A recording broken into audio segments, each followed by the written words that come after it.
Welcome to another in our series of Kehillat Israel podcasts. This is a recording of Rabbi Amy Bernstein's weekly Friday morning Torah study.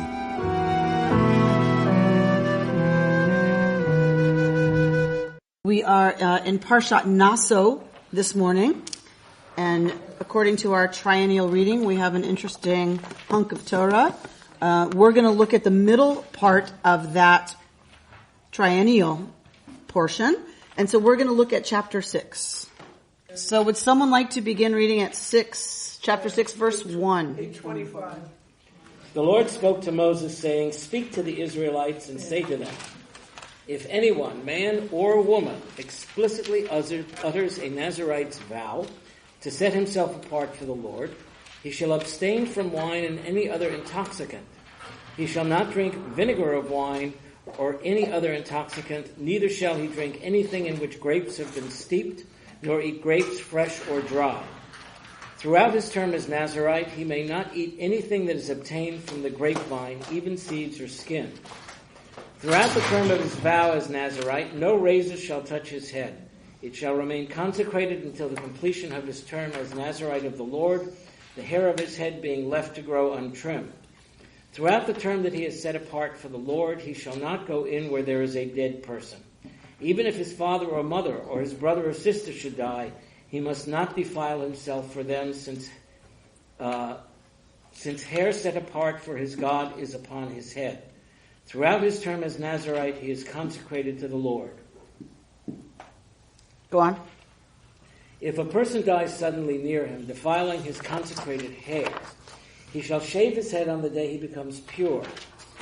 He shall shave it on the 7th day. On the 8th day he shall bring 2 turtle doves or 2 pigeons to the priest at the entrance of the tent of meeting. The priest shall offer one as a purification offering and the other as a burnt offering, and make expiation on his behalf for the guilt that he incurred through the corpse.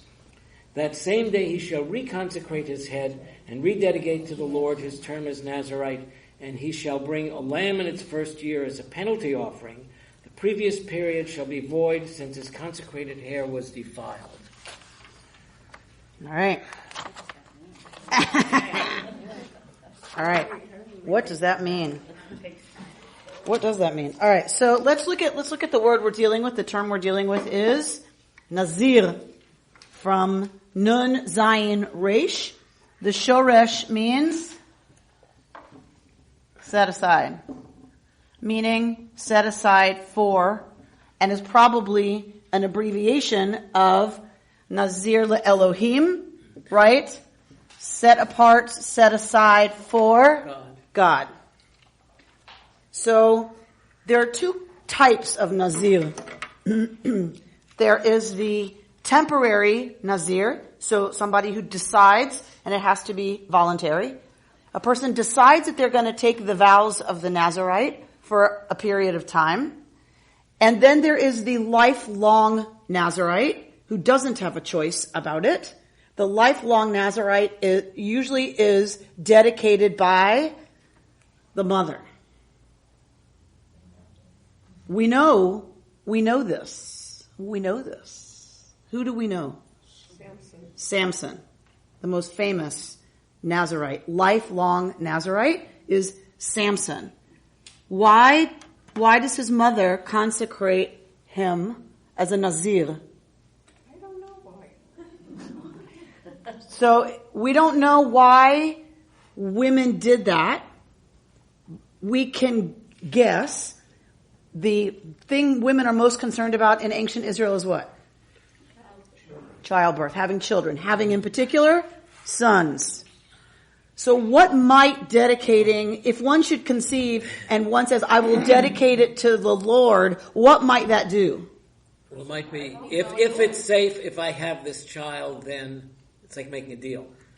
I'll make you a deal. If I give birth, then I will dedicate this child. Okay, so... But it also gives your son, because he's not going away with any other woman or anything like that. So sex is not prohibited to a Nazarite. Only cutting your hair and drinking. Cutting the hair and drinking. And one more. Cutting the hair is forbidden, right? Do we remember the story of Samson? Now does it make a little more sense? Why his hair was so important. It is consecrated hair. And you cannot desacralize the hair. It cannot be desacralized, which means once it's cut, once the Nazirite period is over, if it's a temporary Nazirite, once it's cut, the hair must be burned. Because it can't be desacralized. So now we understand a little bit more why when Samson's hair, right, becomes, right, and shorn, and he's a lifelong Nazirite, we understand how horrifying that would have been. His sanctified hair is shorn. It was never to be cut. Is there a relation of that word to Nazareth? Yes, I was wondering. As in a place? I don't know. As in I'm Jesus trying to think what Nazareth is in Hebrew. Oh, that's not the Hebrew? So I'm not sure what it would be. Nazareth? Nazareth. So, I don't know. Good question. Well, somebody's going to look it up when they get home. Yes. And bring us back the answer for next week. So, no intoxicant and no product of the grape at all. No jelly on the toast in the morning. Right? No grape product whatsoever. And no intoxicant. And somewhere it says no old wine, which some in Akkadian and Ugaritic might mean beer. Or vinegar? No vinegar. So no grape product of any kind, which includes intoxicants, and no cutting of the hair, and no corpse contamination. Right? So we have talked about corpse contamination. We've talked about that is the highest form of ritual otherness that one can contract, right? That is the defilement through contact with a corpse. So Carol brings up the very important point that these restrictions sound very much like whom? Okay. All right. So priests have a certain amount of restrictions. As regards intoxicants, what are the priests forbidden? How are they forbidden intoxicants? They can't drink while they're in service to the temple. So, while in service, what about at home when they're done with their shift? Yeah, they could do that. They can drink. So the Nazir has a more stringent intoxicant ban, thank you, than the priest. For the priest, what happens if the priest becomes ritually defiled by a corpse? Does he have to go out and then... 7 days, and then the rituals of purification. Don't worry about it. A whole lot of washing. A whole lot of washing. And a sacrifice, right? So for the priest, 7 days, and then there's ritual purification. What about for the Nazir? The temporary Nazir, what happens? He cannot be around. What happens if by accident, you're walking along and boom, you stumble over a corpse? Restarts. It cancels the Nazirite period, which restarts immediately after corpse contamination is dealt with. It's a reboot. It's a reboot. So I decide that I'm going to be a Nazirite, and women are included, by the way. There is some indication that in the Second Temple period it was extremely popular, and it's one of the reasons the rabbis come down on it and get rid of it. Isn't when word read, wasn't it all masculine? So we also get we get Nazirah. We get the feminine term as well. At the beginning it says, if any one man or woman. It says at the beginning. But this is English. Which is gender. So if anyone, man or woman, utters a Nazirite vow. So it is clear even in Torah that women are included in this. So, what was I saying? Reboot. So it cancels, so corpse defilement cancels, you were saying you didn't understand. So I decide I'm going to be a Nazirite for a year. So I'm going to refrain from all intoxicants. I'm not going to cut my hair, right? And I'm not going to be defiled by a corpse for a year. If I'm walking along and stumble across a dead body, 3 months into my Nazirite vow, it cancels it and I have to start over. The year starts over. And you cut your hair? Yeah. It's a yearly thing or what? It's not whatever the vow. Whatever. You're not a Nazirite for life. Unless your mother dedicates you as a baby for life, it was not for life. It was a temporary period. So my Your period, you decided. very good question. So if a woman takes vows as a Nazirite, what's going to happen when she menstruates? She's going to be tameh. She's going to be ritually other, right? So it does not cancel the Nazirite period. And the male and female, I forget if females are impure after intercourse. Males, Nazirites can have intercourse, which is also defiling, right? It's also puts you in a ritual state of impurity. So the only one that cancels and is off limits is corpse contamination, right? The big one. The really, really big one. All right. So what's interesting about it, the reason I bring it up, is because for priests, they just go through a 7-day ritual of purification. For the Nazirite, it completely cancels what's happened for them and they have to restart. In other words, it's more severe even than a priest. So that's interesting, isn't it? It's interesting that the rules for the Nazirite are more severe and restrictive than for the priests. Though the priests didn't ask to be priests. They were born priests, and the Nazirite 100%. decides him or herself. So why might the laws have been made more strident and stringent for the Nazirite who's choosing this, rather than the priests who don't? To what? To prove their commitment. So it's got to be more intense an experience, and you have to really want to do it. You have to really be committed. And if you make it you really got to be committed to this, what might that do? It would discourage people from doing it. Would discourage people from doing it. So it seems natural that there is a desire that gets met by taking on this kind of abstention, right? This kind of ascetic practice of withdrawing from naturally permitted, because it's natural to want certain things like alleviation from dealing with life and getting intoxicated. Torah is fine with strong drink and beer and wine. It's fine with that, except the priest when they're serving, right? So, for life, of course. The priest, of course. We're not talking about that. We're talking about the Nazirite who takes the vow of abstaining voluntarily. What's the difference between their duties, the Nazirite and the priest?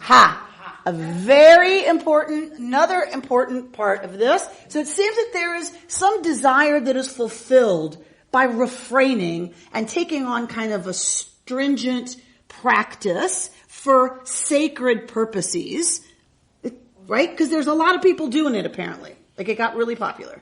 So there seems to be, some of us would not have exactly that strong an inclination towards this, but there seems to be a need that is fulfilled by that. And it seems that Torah gives people a way to meet that need. However, you start to bump up against an issue with the priests whose responsibility it is to serve. So they're refraining from all of this business of intoxicants while on duty and needing to be pure. All of that is about their service. What is the Nazirite's duty? Just to be a Nazirite. None. That's interesting. They don't do that. So you want this label. You're saying that you want to serve God. And you're giving up all this, but you have no... So you just live your life of Riley and stop cutting your hair and getting drunk? Correct. Sort of like being a nun. Sort of like being a nun. So we get it that there's a connection between refraining from what's normal, right? And dedicating oneself to God by doing that refraining. We get that. That's why nuns and priests are supposed to not do things that are normal, right? They are refraining in order to make themselves set aside, set apart, different, reserved for God. So we kind of get that, but they serve. Nuns and priests serve, right? The Nazirite doesn't. Why not? Why doesn't the Nazirite serve if you're all set aside for God? Well, the Nazirite can't be a priest because that's hereditary. So what would there be for them to do? So, if the Nazirite were to serve, it would be competition with the priests and the Levites. We can't have that, can we? Because they are temporary, whereas the priests are, lifelong. Correct. So there are some scholars who believe that this whole Nazirite business was invented by priests. What would that argument go like? Because they won't work. People to They don't work. The Nazirite doesn't work. The people had a desire to be holy, but this was a way to say, okay, you can be holy, but you cannot be a priest. And so they're just they're followers. They're just followers. They're congregation. And who supports them? This sounds to me so much like what some teenagers do. Talk to me about that. Sounds to me like teenagers do the opposite. But I'm special. I'm unique. I'm a vegetarian. You can't touch me. You can't tell me what to do. And I exist. Therefore, I'm special. So some kind of desire to be special, to be different, to be unique, to demonstrate control over one's place in the world. I'm a vegetarian. You can't make me eat that. Right? Stuff like that. So it seems that the scholars who believe this might be a priestly invention seem to theorize that the priests knew they had to give people a way to do that. And if you give them a healthy way to do that, but don't give them service, you're letting them be special like you temporarily, in most cases, special like you as the priests, without in any way endangering the institution of the priesthood. You're mollifying the people. I was just thinking, do you think that the people perhaps were rebelling at the idea, what do you think you're so special, maybe that was an answer to this idea that you're an elite class and look at us, we're just regulars. So this remains, I think, a theme for us as a people, right? Because when people want to defend chosenness, how do you defend saying we're the chosen people? How do you make that not sound egotistical and crazy? We choose ourselves. That's Reconstructionist. How do people defend we're the chosen people? How do they make that sound not so bad? It's a responsibility and it's difficult and you might not want it. There you go. The classic answer is chosen for special responsibilities. It's harder for us because we have 613 things to contend with, whereas y'all, regular folk, you Christians and pagans, y'all don't have those. So for us, it's harder. It's a responsibility to be chosen. Okay, so that's the defense. And it's truly a defense, right? That we're not saying we're better. Right. Or are we?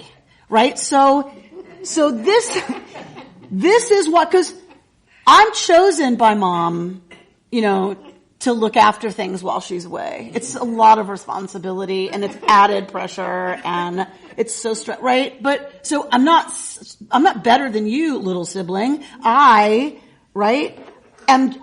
older and so I have more responsibilities. Okay. So I don't think you can have the one if we're dealing with human beings and not the other. Right? Some sense of, yes, you have added responsibilities and that makes you special. It just is there. I'm not saying it's good or bad. I think it's just natural. It's there. And so the priests were most likely dealing with the same thing. That they're saying, wait a minute, we Levites and priests take on the danger of encroachment. Like we've studied this stuff together enough to know what happens if encroachment occurs. It's the Levites and the priests that get zapped. So, if something goes wrong with the sancta, they get zapped. They're dead. So they're taking on the responsibilities for the Israelites of keeping the sancta like they're supposed to be, keeping ritual purity like it's supposed to be, so the presence of God will dwell among the people. That's a huge responsibility. And even so, I think there is then a natural tendency to say, they're special, and I want to be special too. And that threatens the institution of the priesthood. Right? So, and so, maybe those scholars are right, that the priests were not stupid, right? Have them being Lisa, very interesting. She said that the priests wanted to keep those folks close. And how does the Nazarite, we haven't gotten that far, we should read that. We'll see how it ends. How does the period end? Lisa, you want to read verse 9? Oh, no, wait, where did we end? I don't know where we end. We ended at 13. Yes? All right. So what we just read, verse 11, what does it say at verse 11, Lisa?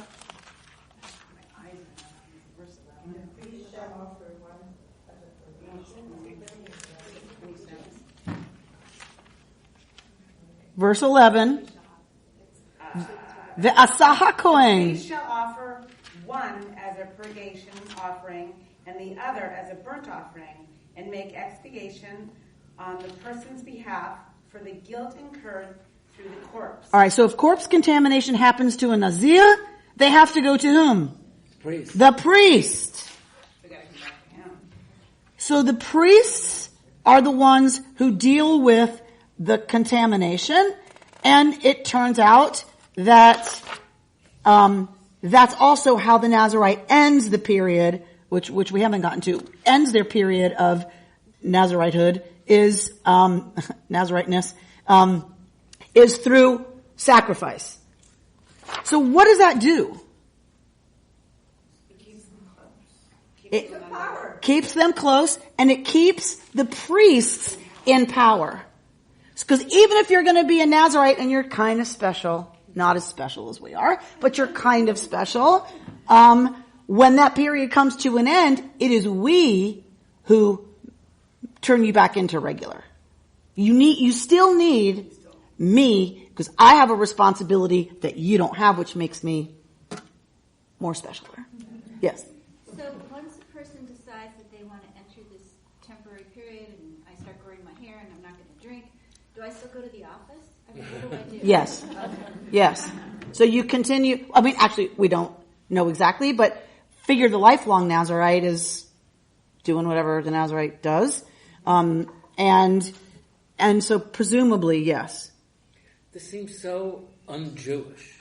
By the way we practice Judaism today, we think of personal denial in terms of other religions. How did it get kind of undone? Yeah, so let's go to 13, because I want to go where you're going. Read at 13, Bert. Oh, this is the ritual for the Nazarite. On the day that his term as Nazarite is completed, he shall be brought to the entrance of the tent of meeting. As his offering to the Lord, he shall present 1 male lamb in its first year without blemish for a burnt offering, 1 ewe lamb in its first year without blemish for a purification offering, 1 ram without blemish for an offering of well-being, a basket of unleavened cakes of choice flour and oil mixed in, and unleavened wafers spread with oil, and the proper grain offerings and libations. It's a lot of animals. It's a lot of animals. Well, and libations. And libations. Mm-hmm. The priest shall present them before the Lord and offer the purification offering and the burnt offering. He shall offer the ram as a sacrifice of well-being to the Lord, together with the basket of unleavened cakes. The priest shall also offer the grain offerings and the libations.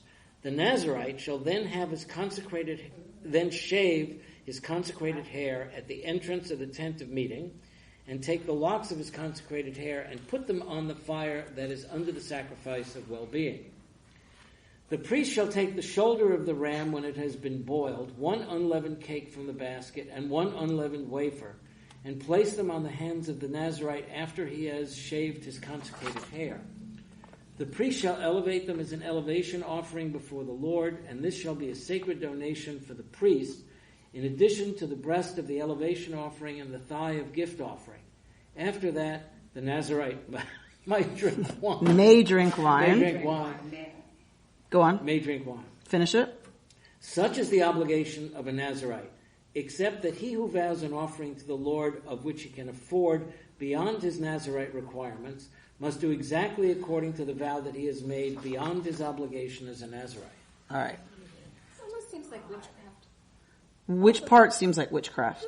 The sacrifice part. The sacrificing, and the hair, and the this, and the yeah. So, what is witchcraft? Witchcraft. Conjuring, hocus pocus, I don't know. Mysterious routine. But that would apply to the whole sacrifice. So, Sarah just defined witchcraft as Mysterious routine. Mysterious routine. If I say mysterious routine, and forget what we said before that, okay, we're starting at mysterious routine. Couldn't that be ritual? Yes. So what's the difference between ritual and witchcraft? There isn't. Lisa Witchcraft says is ritual there that isn't. You don't like. So witchcraft is ritual that we don't believe in, right? But why do we make kiddush? Ooh, 3 times over the flame. We cover our eye. Come on, right? To somebody else, they're like, what the heck are those Jews doing? Right? Matzah, maror. I mean, if you think about it, we have some pretty weird stuff going on.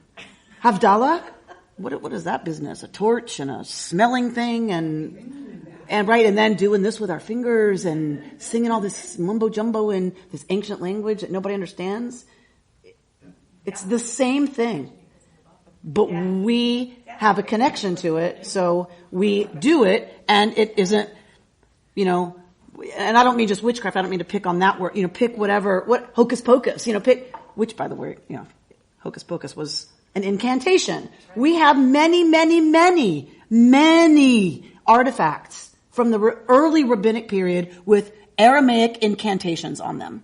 Magic bowls. I did my rabbinic year thesis on these. Amulets and magic bowls. On magic bowls and amulets, so that they would write on the outside of the magic bowl the incantation in Aramaic, hocus pocus, that kind of thing. Adabra kedabra. Adabra kedabra. Abracadabra is an Aramaic incantation, right? So you do this, you read this, the rabbi officiating, reads the thing, the magic incantation, flips over the bowl, and traps all the demons that are in your house under the bowl so that your house is safe. We have found many, many magic bowls in Israelite homes. And amulets, one of which probably is the mezuzah. And so we have lots of these. It is completely part of the Israelite experience and is no different than anybody else's incantations. It's about whether or not, You buy into that system. So when I say, because it's ours, it's okay and it's not seen as hocus pocus, how many Jews do you know who immediately roll their eyes and say, oh, that is just ridiculous? They're embarrassed by our rituals. Because for them, it's the same as hocus pocus. My father was seriously embarrassed about so many of the things that we do as Jews. Like, oh, that's so stupid. Like, who would believe that? You know, like, that's so silly. Right? And a real distaste for all that superstition and all that craziness, and if I said something about, feeling good and feeling healthy and feeling strong, what is the first thing he would say? Poo-poo kinahara. A lot of those people who poo-poo those rituals, when they sit down to watch a football game, will put on their lucky hat, or they will put on their lucky shirt. Right? And if I may quote a non-Jewish source. Please. We are Reconstructionists. Great Wikipedia. Oh, yeah. Definition of witchcraft. Okay. Witchcraft broadly means the practice of and belief in magical skills and abilities that are able to be exercised individually by designated social groups or by persons with the necessary esoteric secret knowledge. There's an element of exclusiveness in that. Right? Now, witchcraft is, right. It's not everybody, it's them. Right. And we have a lot of discussion in Torah about the sorcerer and the magician. You shall not suffer a witch to live. You're to kill people for practicing witchcraft. Wrong stuff. What's the definition of, and the rabbis have a very interesting discussion in the Talmud. We learned it in rabbinical school. Had a very interesting discussion. Maybe I'll ask Rabbi Renner to teach that in his Talmud class. A very interesting discussion about what is magic versus what is miracles affected by an observant Jew. What is the difference between miracles and magic, right? And so it's a very interesting discussion. And if you really, really, really pick it apart, there is no difference. I mean, right? There's no difference, but they have to come up with how can you have miracle stories about rabbis in the Talmud, which we do, by the way. The water flows this way. If the halacha is according to my opinion, let the water go the other way in the river, and that happens. Let a carob tree fly by the window. That happens. Right? So the halacha is according to my opinion. So it's a very famous story, Tanur Shel Achnai, the oven of Achnai. So, if the oven is pure, let the water flow the other way. That happens. How is that not magic? Right? But if it's affected by a rabbi, it can't be magic. It's the parting of the Red Sea. The parting of the Red Sea. Staff in the air. But of course it's clear there that's God. Okay. So that's part of it. God's alive. The rabbi did teach the oven. The what? He did teach the oven. He taught the oven story? Wonderful. That's one of my favorite stories because of the way it ends. Right? Right? Because of the way it ends, right? Lo bashamayim hi. Right? It's not in heaven. The halacha's not in heaven. So, meaning, even if God comes down and makes a river flow the other way for you, the chutzpahdik answer that the rabbis give is lo bashamayim. A bat kol comes from heaven finally to say the oven is pure. The water didn't convince them. The flying carob tree didn't convince them.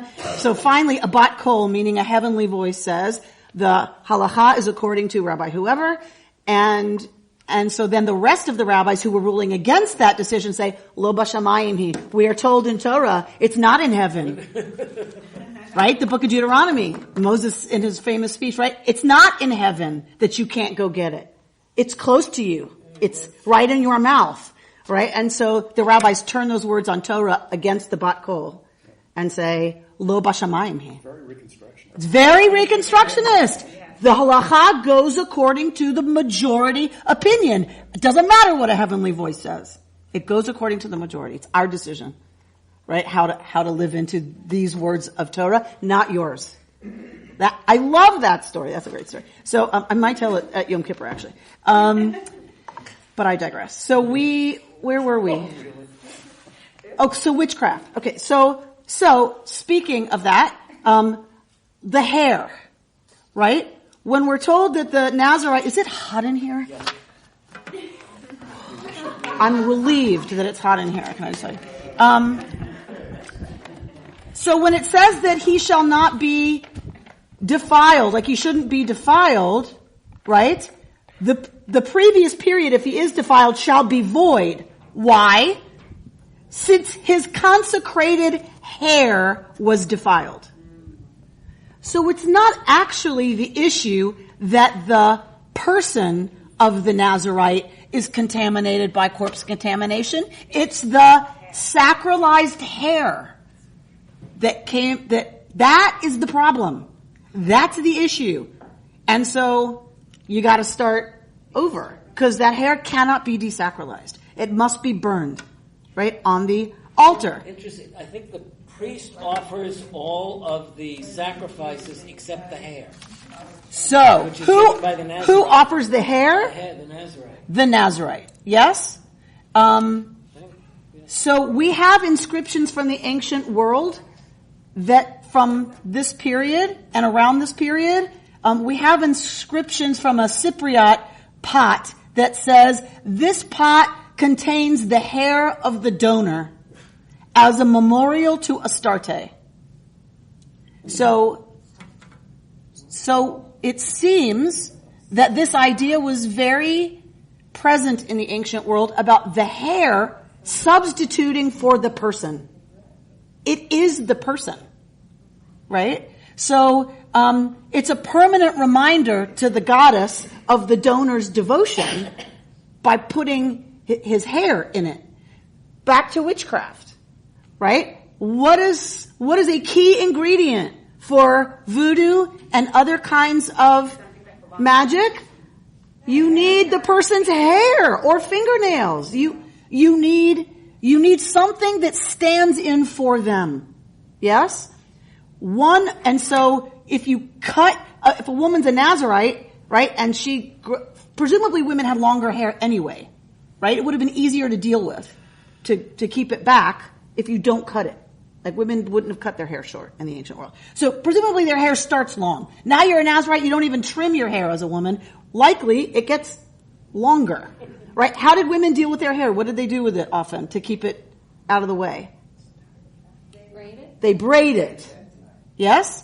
So if I'm gonna cut off my hair as a woman, likely we're talking about a braid. Yes? We do have indication of in the Teutonic. Was that not our dry erase marker? I'm going to be in so much trouble. Don't tell Elvina that it was me. So if we do have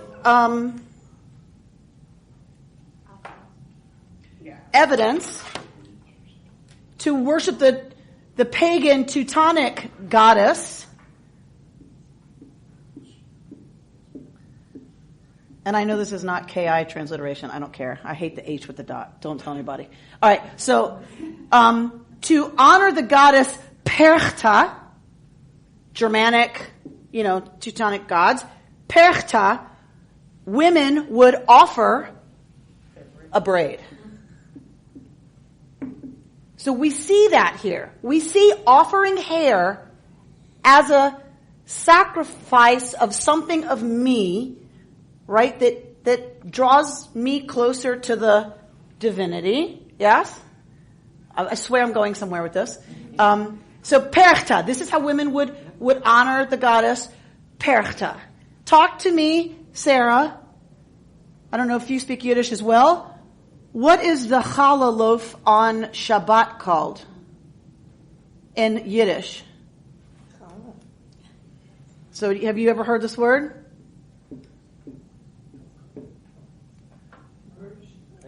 Berchta. Talk to me about where the tradition of challah as we know it comes from. Germany, right? It comes from Eastern Europe, and it's a braided loaf. You will never convince me there is not some kind of connection between women honoring Perchta with a braid of their hair, and the Berchta being a braided loaf of challah. And for me, I love it because it's a connection, right, to women's particular relationship to a feminine aspect of the divine that we have kind of wrapped into, that is reconstructed, right, as a Shabbat ritual. I have a story about a braid. When I worked, I knew many Holocaust survivors and their stories. And so a woman told me that she was in a ghetto in Eastern Europe and knew that there was going to be an emptying of the ghetto at a certain time, and she had a braid in her hair, and she and her sister cut off their braids and hid them. And after the war, they came back to where they had been, and they found their braids. And, and she kept her braid. One sister moved to Israel and lived in Haifa. The other sister lived in Beverly Hills, and was the one I knew. She had the braid, and every once in a while she would bring it to our office. So just think about that story. To cut off your braid to survive, but there's such an attachment, right? There's still such an attachment that, right? And you think about people who keep baby hair, right? People who used to put the hair of their beloved in a locket, right? People used to be separated by lots of different kinds of things. They would keep hair in a locket. We know that youths in temples would have their lock nailed to the wall with their name, right? So it's a very powerful thing. Is there a custom of cutting off a piece of the braided challah? So that would have been to give challah. You know, you threw a piece in the oven before it was to be burned up, before it was baked. But if you look in the traditional Jewish world, right, you don't cut a child's hair until the age of 3. There's still this power around, right, the hair and growth and shearing and not shearing and cutting and not cutting. And at its time, one of the most revolutionary counterculture musicals was called Hair. Right? I know Hair. When we see an older picture created of children or woman, we think of Germany right away because it was a style of being, which you said, Bershta being the goddess. German word for a goddess, Bershta, isn't that somehow there's a connection there? That was my point, Diane. There's a connection between Perchta and Berchta. Yeah.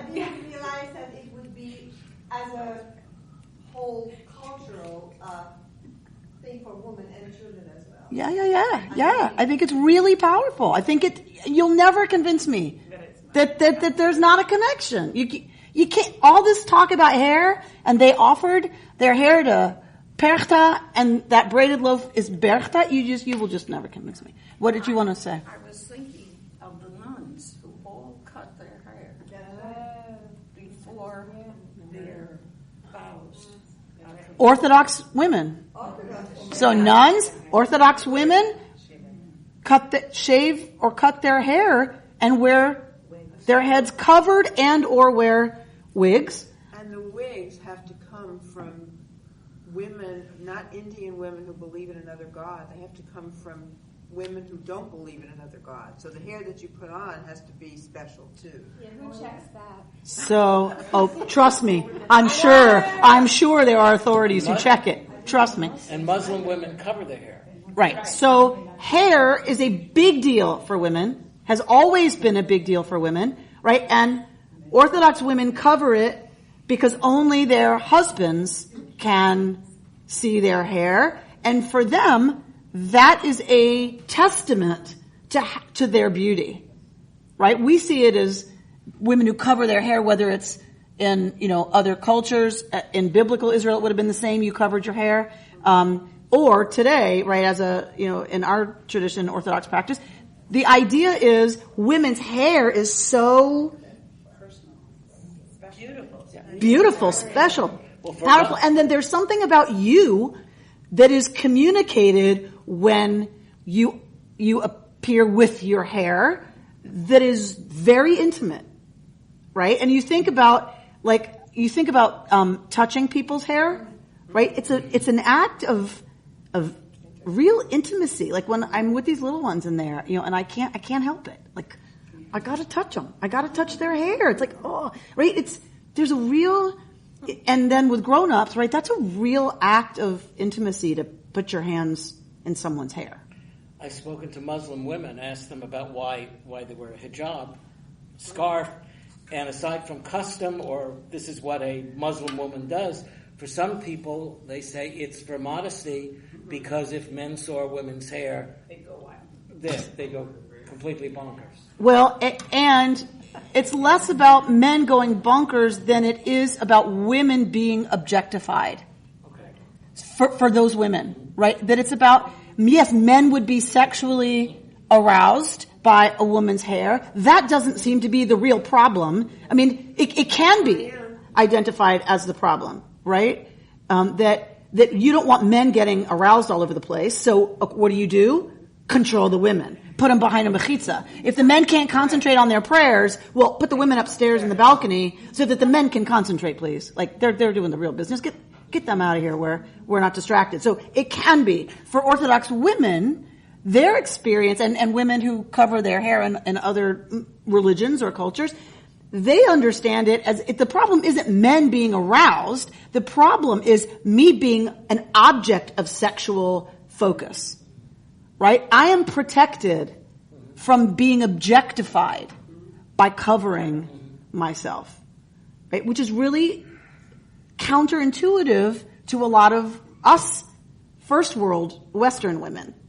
Right? We see that as an infringement of our freedom.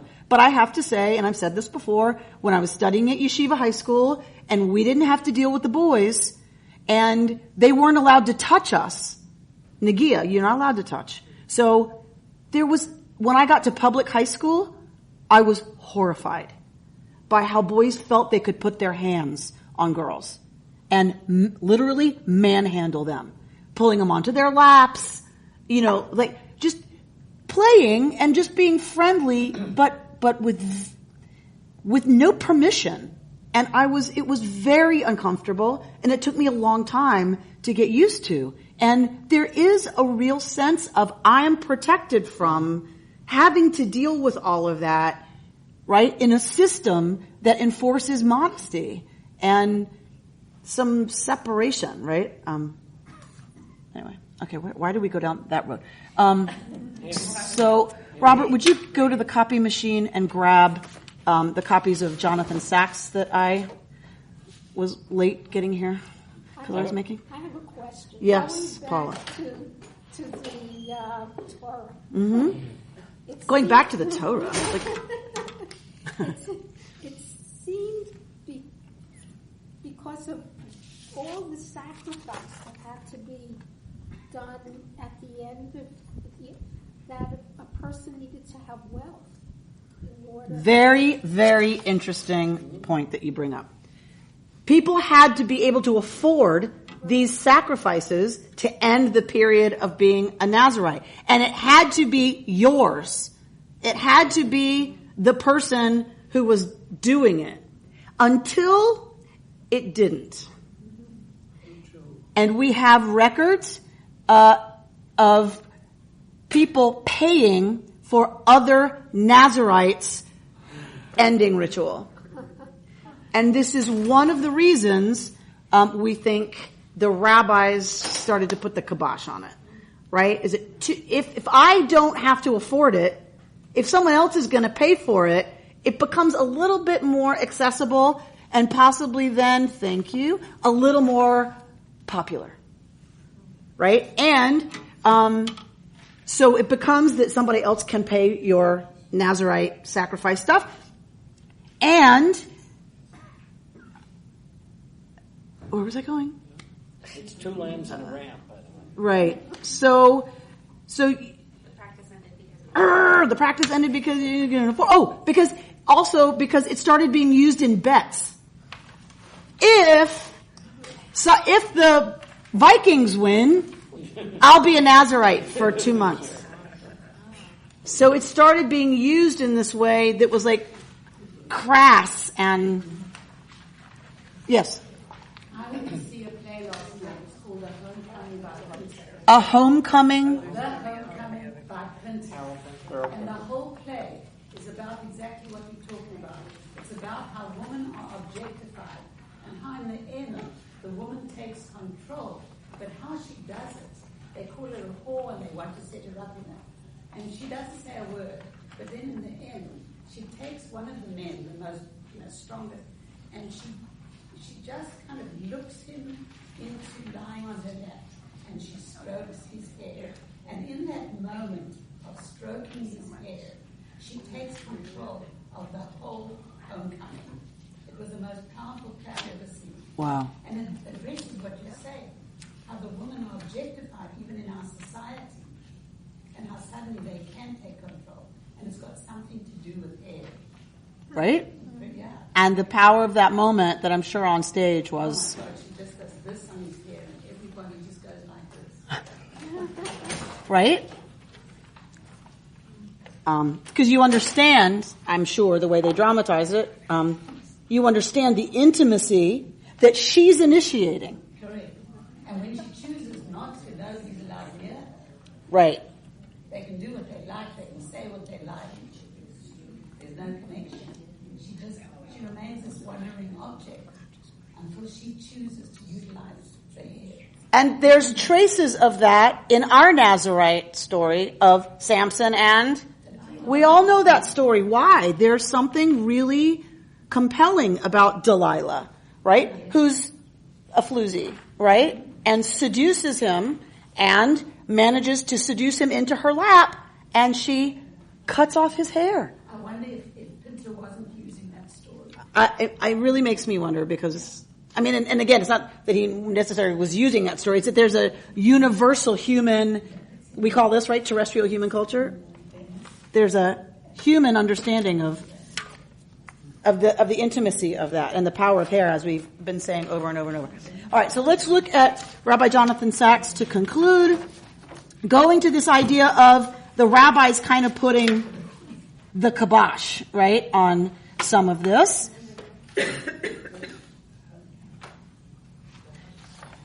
So go to your second page.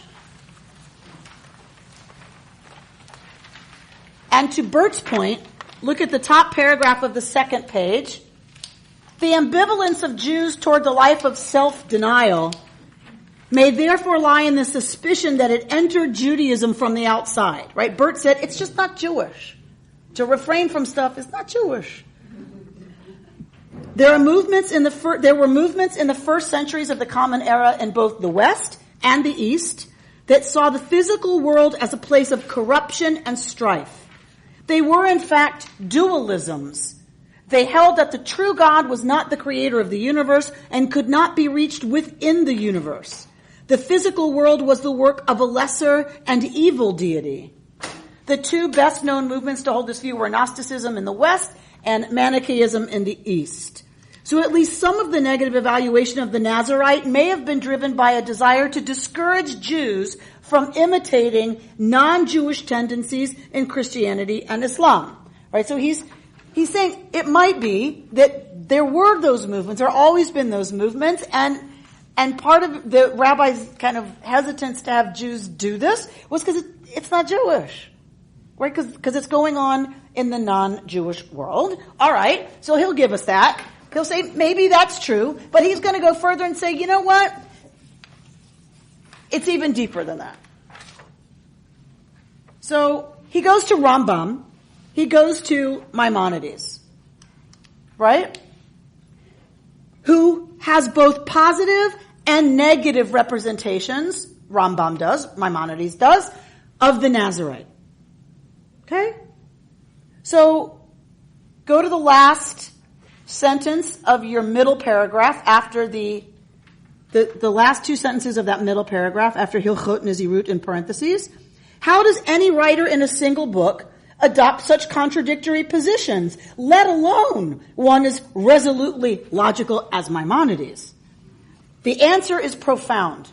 So profound that it is hard to assimilate and digest, yet it remains one of the most insightful ideas ever formulated in ethics. According to Maimonides, there is not one model of the virtuous life, but two.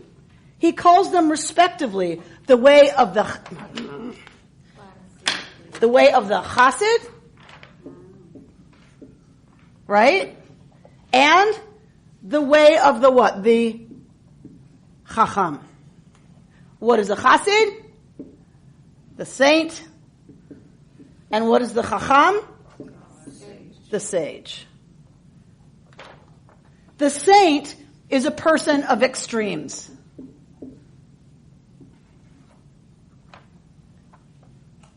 Maimonides defines chesed, from which we get chassid. Yes, that a chassid is based on the word chesed. Loving kindness, right? Good behavior, to be sure. But conduct in excess of what strict justice requires. Right? Justice is one thing. Chesed is above and beyond what's fair. It's about doing more even than what's right. Right? It's about doing more because out of loving kindness. If one avoids haughtiness to the utmost extent and becomes exceedingly humble, he is termed a chassid. All right. The sage is a different kind of person altogether. He follows the golden mean, the middle way, the way of moderation and balance.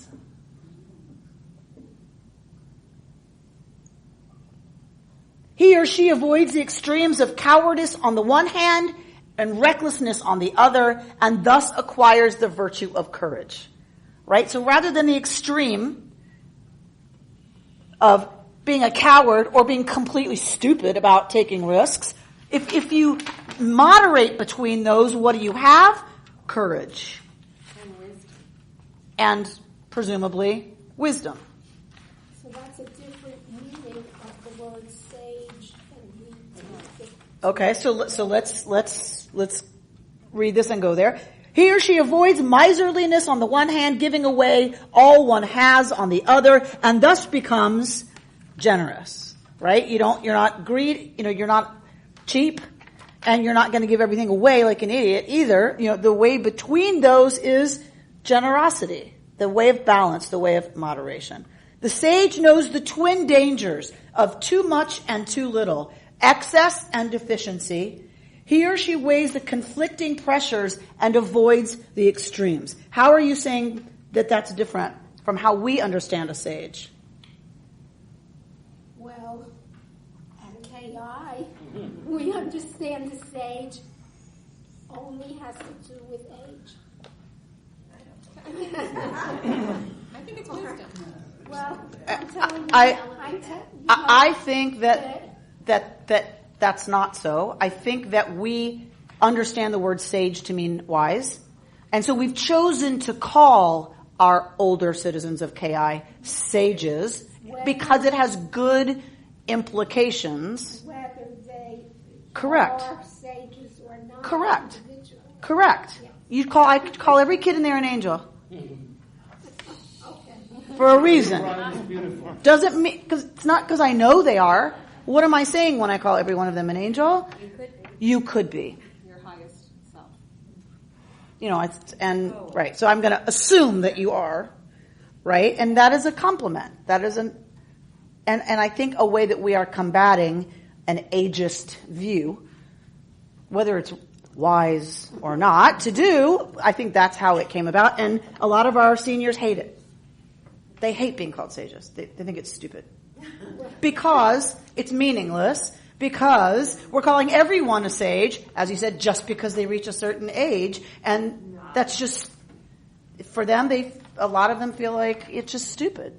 Like what? Really? Like, you don't know anything about me. You know what I mean? But now I'm a sage because I'm That's why I bring 82. It up. That's why I bring it up. You know, we had a competition to choose that name. Yes, Right. I know. I selected the Millionaires, but they... The Millionaires? All right. So what Rambam is saying at the last paragraph on that page is that he says that they're not just two types of people, but two ways of understanding morality itself. Right? These two, the Chassid and the Chacham. Go to page 3.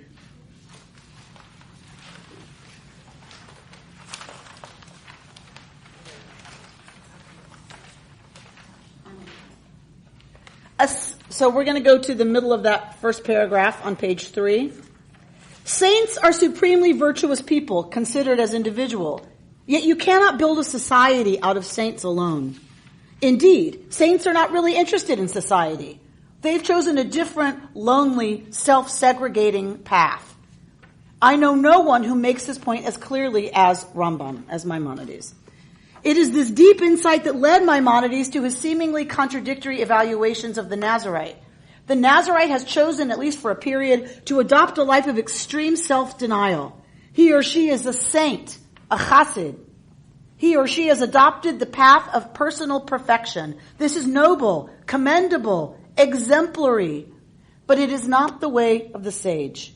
And you need sages if you seek to perfect society.